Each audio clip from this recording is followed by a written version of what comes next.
বন্ধুগণ, আমাদের জন্য অত্যন্ত কষ্টের একটি বিষয় যে আমাদের বোন মুনিরা মাহাজাবিন মিমো যিনি আত্মহননের পথ বেছে নিয়েছেন, সে বিষয়টাই নিয়ে আমাদেরকে দাবি জানাতে হচ্ছে, এখানে আসতে হচ্ছে। এটা আমাদের জন্য অত্যন্ত কষ্টকর একটি বিষয়। আমরা বিশ্ববিদ্যালয় প্রশাসনের নিকট থেকে এখন পর্যন্ত কোনো দৃশ্যমান পদক্ষেপ লক্ষ্য করছি না। যে বিশ্ববিদ্যালয় শিক্ষার্থীদের জন্য নয়, যে বিশ্ববিদ্যালয়ের প্রশাসন শিক্ষার্থীদের জন্য নয়, তাদেরকে আমাদের কোনো প্রয়োজন নেই।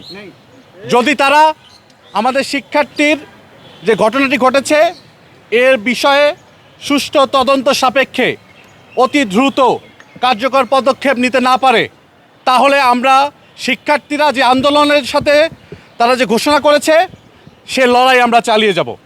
ইতিমধ্যে তারা বলেছে, থিয়েটার এবং পারফরমেন্স স্টাডিজ যে বিভাগ, তারা বলেছে 7 দফা দাবি এবং এই দাবির অংশ হিসেবে সকল একাডেমিক কার্যক্রম বর্জনের ঘোষণা দিয়েছে শিক্ষার্থীরা।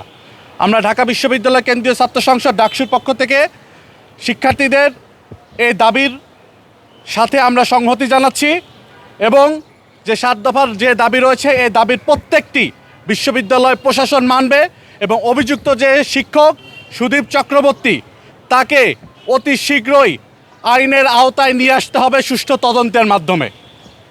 আমরা বিশ্ববিদ্যালয় প্রশাসনের পক্ষ থেকে এখন পর্যন্ত কোনো আইনানুগ ব্যবস্থা, কোনো ধরনের কোনো উদ্যোগ আমরা লক্ষ্য করছি না।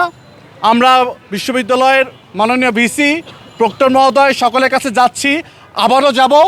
আমরা আপনাদেরকে সাথে নিয়ে আমরা আবারও যাব এবং সার্বিক বিষয়গুলো আপনাদেরকে অবহিত করব। আমরা আশা রাখবো যে অভিযুক্ত শিক্ষক সুদীপ চক্রবর্তী তাকে সকল ক্লাস পরীক্ষা থেকে বাইরে রেখে তাকে আইনের আওতায় নিয়ে আসতে হবে সুষ্ঠু তদন্তের মাধ্যমে এবং প্রত্যেকটি বিষয় আপনাদেরকে অবহিত করা হবে।